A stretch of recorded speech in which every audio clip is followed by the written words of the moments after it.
Wesh canapèche! Bienvenue dans cette vidéo qui est, comme vous l'avez vu dans le titre, un tuto pour les fanarts. Donc ce tuto m'a été demandé par une abonnée, sauf que malheureusement elle n'a pas de chaîne YouTube. Du coup j'ai fait un fanart pour une autre abonnée. J'espère qu'il te plaira en tout cas et que vous allez comprendre quelque chose de ce tuto. C'est un peu le principal. Bon, d'ailleurs, il faut savoir que je ne travaille pas sans base. Pourquoi j'y arrive pas, voilà. Moi je prends un manga comme base. Je trouve plus réaliste que des bases qu'on peut trouver sur internet. Étape numéro 1, les contours. Donc je fais les contours de la peau, mais également des vêtements. Bien sûr, je ne recopie pas tout ce qu'il y a, les vêtements qu'il y a déjà sur ma base, sur mon modèle. Parce que j'ai un OC à respecter. Du coup, je fais les vêtements, quoi, de mon personnage. J'ai énormément de respect pour ceux qui n'utilisent aucune base. Je trouve ça impressionnant et la majorité du temps, c'est magnifique.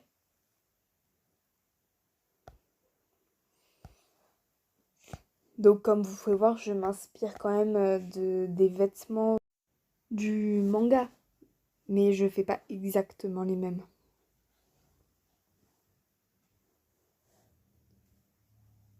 Vous pouvez utiliser plusieurs calques pour vêtements, peau, tout ça. Moi, j'en utilise qu'un. J'ai pas trouvé l'utilité d'en faire plusieurs. Par contre, j'en utilise un spécial pour les cheveux. Un spécial. Un nouveau pour les cheveux. Car c'est les cheveux que je rate. Parfois, en fait, quand je rate quelque chose, c'est les cheveux. Du coup, j'utilise un calque différent pour pouvoir le supprimer si je ne suis pas satisfaite. Parce qu'en fait, moi, quand je ne suis pas contente de mon travail, soit j'arrête, soit je recommence. Voilà.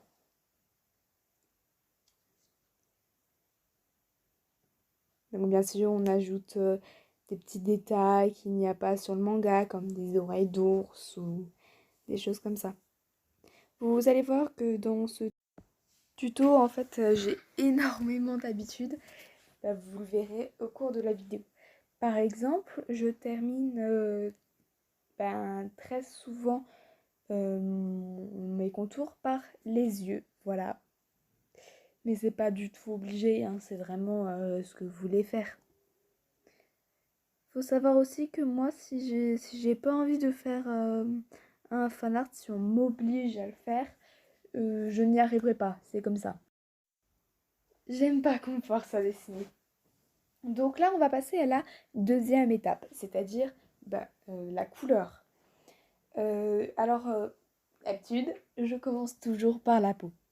Vous avez le droit de dépasser. Moi, je fais avec le feutre dur par rapport au contour que je fais avec la plume dure.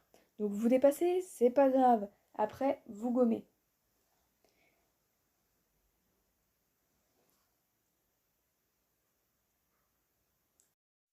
Après, vous pouvez également utiliser les pots de peinture, bien sûr. Mais quand j'utilise la pointe, la plume fine, et comme je mets l'épaisseur de fin et de début très fine, et ça arrive qu'il y ait des petits trous et puis avec la peinture se mette un peu partout. Encore une habitude, je termine par les cheveux. Voilà.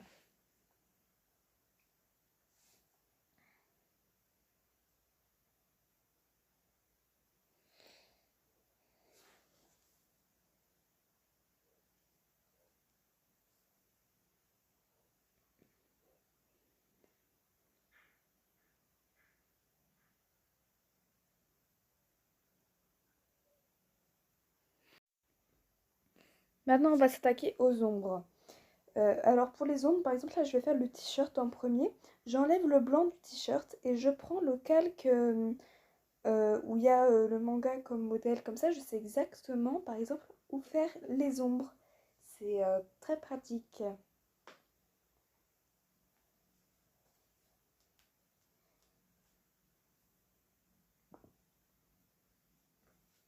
Et après, je vais utiliser mon meilleur ami, l'outil du doigt. Il est très pratique, mais par contre, pour là, l'ombre du t-shirt, par exemple, je ne fais juste que tapoter avec cet outil, car sinon, ça va mélanger un peu trop. Et mes ombres, elles n'iront pas là où je veux. Alors, bien sûr, après, je fais exactement la même chose avec les autres couleurs, mais vous n'êtes pas obligé de partout mettre le doigt. D'ailleurs, moi-même, parfois sur le t-shirt, je ne le mets pas.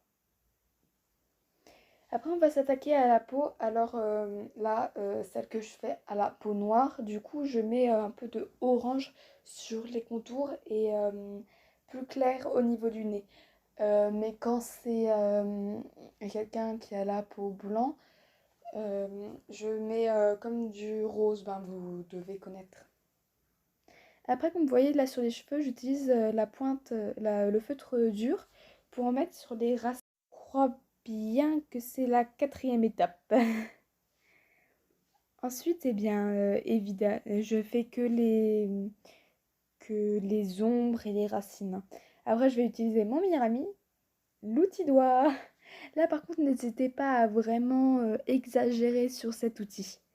Et pareil, je vais faire la même chose au niveau des pointes, mais en plus clair. Et je vais utiliser l'outil doigt.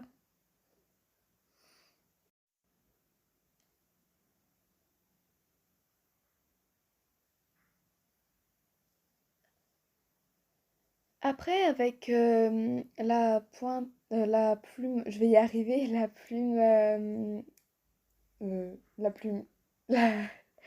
n'importe quelle plume, je crois. Je vais venir faire ben, des ombres, mais un peu plus tracées et voyantes. Je sais pas du tout si c'est clair. J'espère quand même que ça va vous aider et que vous allez comprendre quelque chose.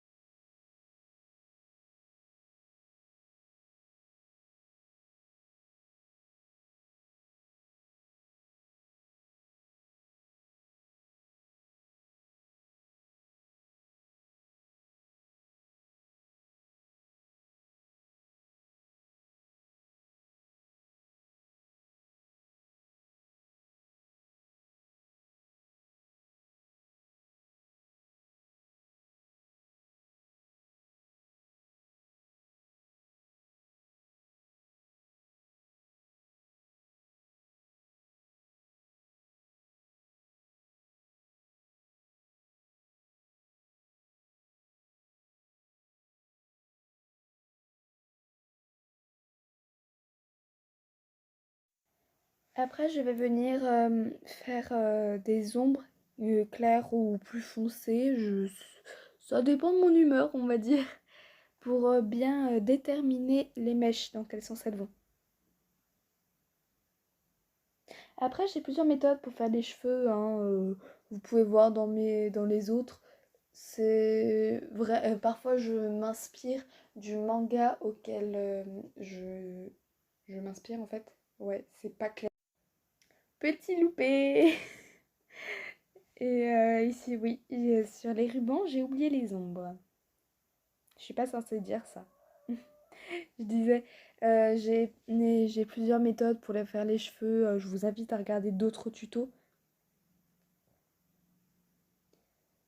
Ensuite, eh ben, je vais m'attaquer aux yeux. C'est l'étape 5, si je ne me trompe pas. Du coup, bah, comme beaucoup de personnes, je pense, je commence par le blanc. Par contre, si vous voulez faire des beaux yeux bien réalistes, ne regardez pas ce tuto. Ça vous servira à rien. Sérieusement, les yeux, c'est pas du tout mon point fort. Non, flemme de regarder des tutos.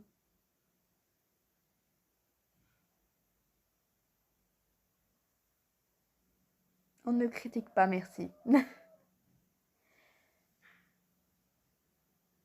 Et les petites finitions, évidemment. En tout cas, j'espère que vous avez aimé ce tuto, que vous m'avez compris, ça va vous aider à faire des choses à faire des fanarts.